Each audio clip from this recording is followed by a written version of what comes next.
जय हिंद साथियों, आप सभी का स्वागत है आपके अपने यूट्यूब चैनल रामपुर स्टडी में। जैसा कि आप सभी जानते हैं कि आज BCAG fourth semester introduction and agrometeorology and climate change का पेपर है, तो उससे संबंधित कुछ महत्वपूर्ण क्वेश्चन लाया हूँ आप लोगों के सामने। तो चलिए, आज का हमारा फर्स्ट क्वेश्चन है। ये हाथों से लिखे हैं तो साफ दिखाई नहीं दे रहा होगा, तो आप लोग समझ जाइएगा। आज का हमारा फर्स्ट क्वेश्चन है कि मौसम विज्ञान अथवा मेट्रोलॉजी शब्द किस ग्रंथ से लिया गया है।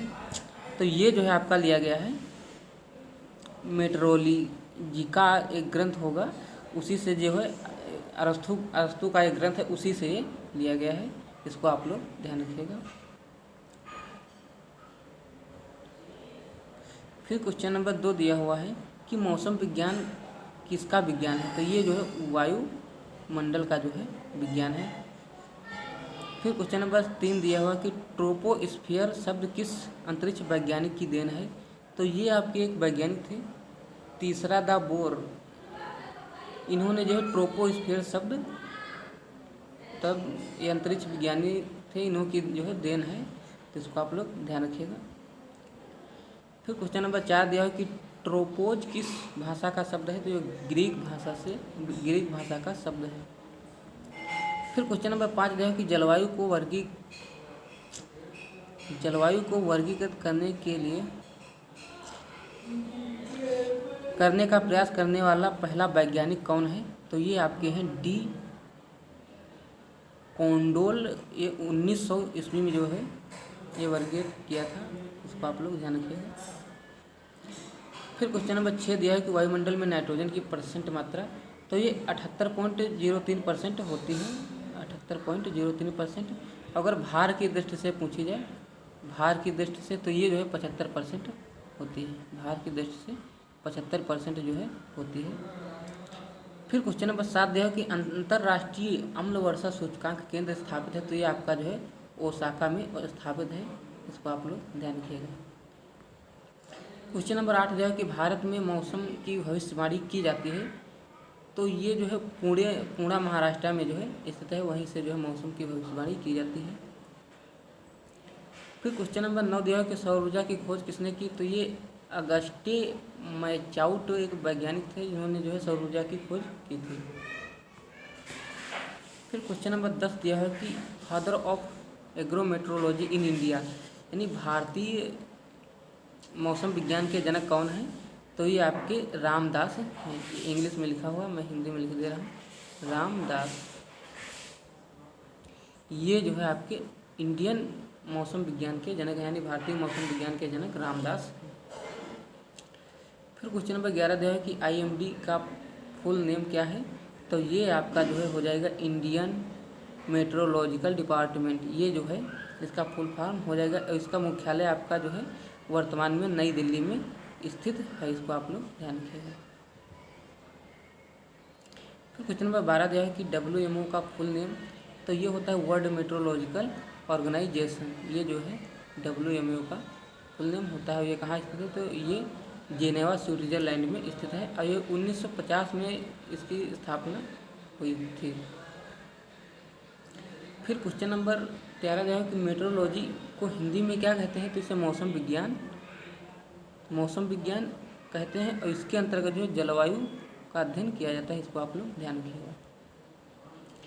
फिर क्वेश्चन नंबर 14 दिया है कि जलवायु का अध्ययन किसके अंतर्गत किया जाता है। तो ये क्लाइमेटोलॉजी के अंतर्गत किया जाता है, क्लाइमेटोलॉजी के अंतर्गत जलवायु का अध्ययन किया जाता है।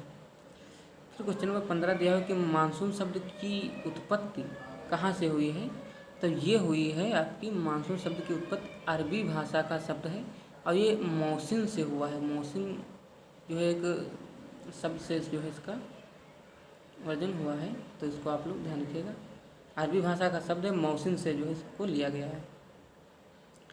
फिर क्वेश्चन नंबर 16 दिया है कि क्षोभ मंडल की धरातल से औसतन ऊंचाई लगभग कितनी दूरी है। तो 14 किलोमीटर है। ऑप्शन जो है इसका ध्यान रखिएगा, 14 किलोमीटर। फिर क्वेश्चन नंबर 17 दिया है कि अंतर्राष्ट्रीय अम्ल वर्षा सूचकांक केंद्र स्थापित है। तो ये आपका ओसाका में स्थापित है। ये रिपीटेड क्वेश्चन हो गया है। फिर क्वेश्चन नंबर 18 दिया है कि जलद बादल पृथ्वी से कितनी ऊंचाई पर पाए जाते हैं? तो ये आपके 600 मीटर की दूरी पर पाए जाते हैं। जलद बादल पृथ्वी से जो है 600 मीटर की ऊंचाई पर पाए जाते हैं। फिर क्वेश्चन नंबर अगला दिया है 19 नंबर कि एनेमोमीटर यंत्र द्वारा मापा जाता है। तो ये हवा यानी वायु का वेग मापा जाता है, इसको आप लोग ध्यान रखिएगा। फिर क्वेश्चन नंबर 20 दिया है कि यूपी में कुल कृषि जलवायु खंड कितने हैं? तो ये जो है आपके 9 हैं। और भारत में कुल कितने कृषि जलवायु खंड हैं? तो ये आपके जो है 15 हो जाएंगे। फिर क्वेश्चन नंबर 21 दिया है कि NARP के अनुसार देश में कृषि जलवायु खंड कितने हैं? तो ये 131 हैं। हालांकि ये क्वेश्चन जो है मोस्ट इम्पॉर्टेंट नहीं होगा, तो इस पर आप लोग जो है ज़्यादा ध्यान मत दीजिएगा। अगर ऐसे ही साधारण क्वेश्चन आ जाए तो इसको आप लोग डाल लीजिएगा दिमाग में कि NARP के अनुसार देश में कृषि जलवायु खंड कितने हैं। तो ये आपके 131 हो जाएंगे, लेकिन ये मोस्ट इम्पॉर्टेंट क्वेश्चन नहीं है। आपके जो है कृषि जलवायु खंड आपके 15 हैं भारत में, इसको आप लोग ध्यान रखिएगा। फिर क्वेश्चन नंबर अगला दिया हुआ है कि NARP के अनुसार कृषि पारिस्थितिकी क्षेत्र कितने हैं? पारिस्थितिकी क्षेत्र यहाँ पर होगा, तो ये आपके जो है 8 हैं। ये भी जो है आपका मोस्ट इम्पॉर्टेंट क्वेश्चन नहीं है, तो इस पर आप लोग ये 2 क्वेश्चन आप लोग जो है इस पर ध्यान मत दीजिएगा।